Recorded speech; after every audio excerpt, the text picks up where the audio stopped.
Happy hump day, the first hump day of 2016.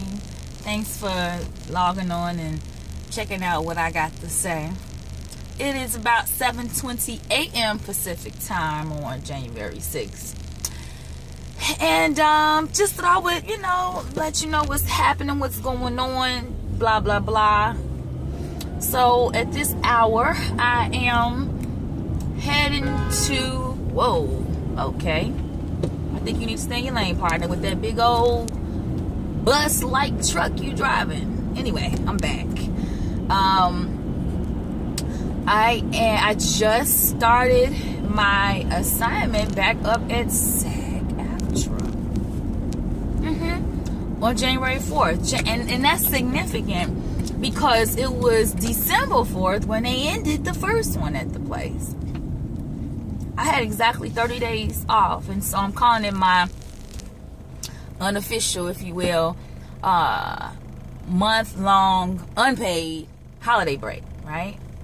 Now, of course, I had to be like, okay, God, what was the message? What was the meaning in all of that?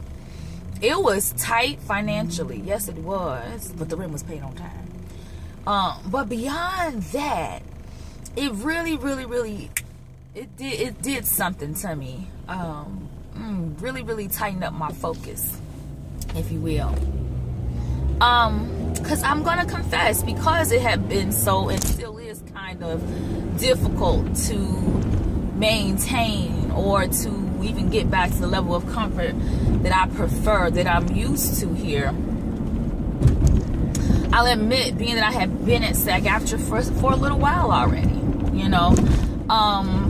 the goal actually was, right in the door, was to turn that temporary position into a permanent full-time position, especially under the notion that everybody that pretty much goes there through the temp, they always hire them. And so if you looked at my last couple of videos, around that time, like the end of the year, you'll see that I was frustrated because I couldn't understand why.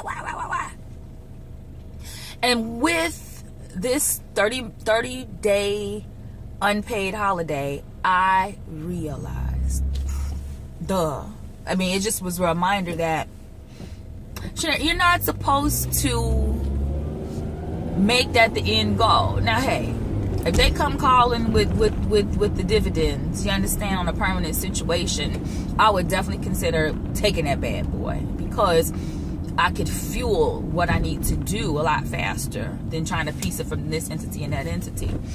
But even if that does come along, the goal absolutely is to be able to live off the craft, is to be able to be totally independent, right? Otherwise, I could have just stayed my tail back in Chicago, right? Like, come get a full-time job and try to work the art on the side. No.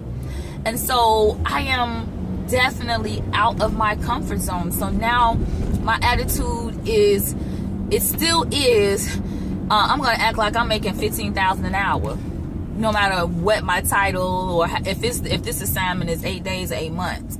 I'm going to do my very best, but I'm not going in there hoping and praying that y'all accept me because I'm the bomb. And I am.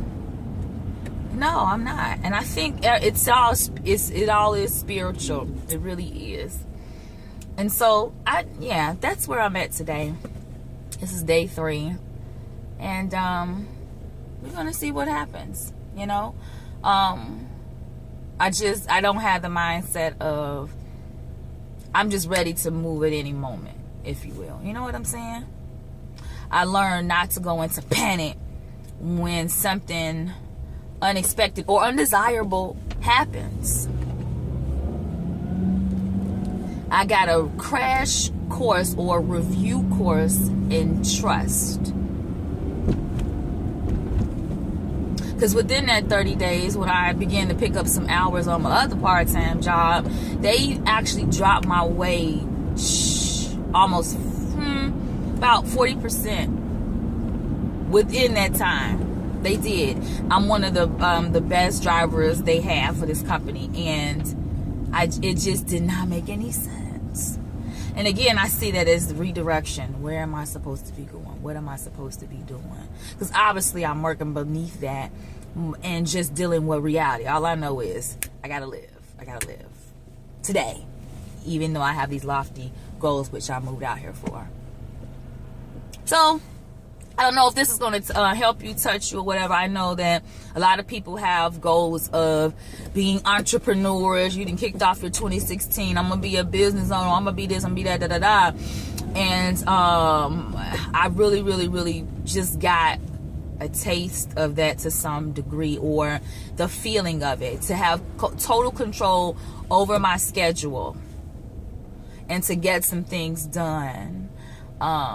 If you think you can manage that and still make a living without BSing your time around, you'll find out if you're not working for the man, you know, straight 8 hours, straight 8 to 10 hours a day. You'll find out how you manage. You'll find out who you are as a person, what you can deal with. Are you fearful? I just know that I am definitely, and I had some moments of absolute frustration that really tested my mettle. But it was definitely different than the anxiety that I put myself through when I first got here. It was physical, the anxiety that I felt when I first got here. And you cannot let that destroy you. So that's it. Let me go on in here and make this money, be this ministry that I'm supposed to be, because that is the bigger assignment, right? Who am I supposed to be? Who am I supposed to touch, and who's supposed to touch me? And I think once that is accomplished, I'll be on to the next, and so be it. All right, Mary, all of that. Blessings and peace.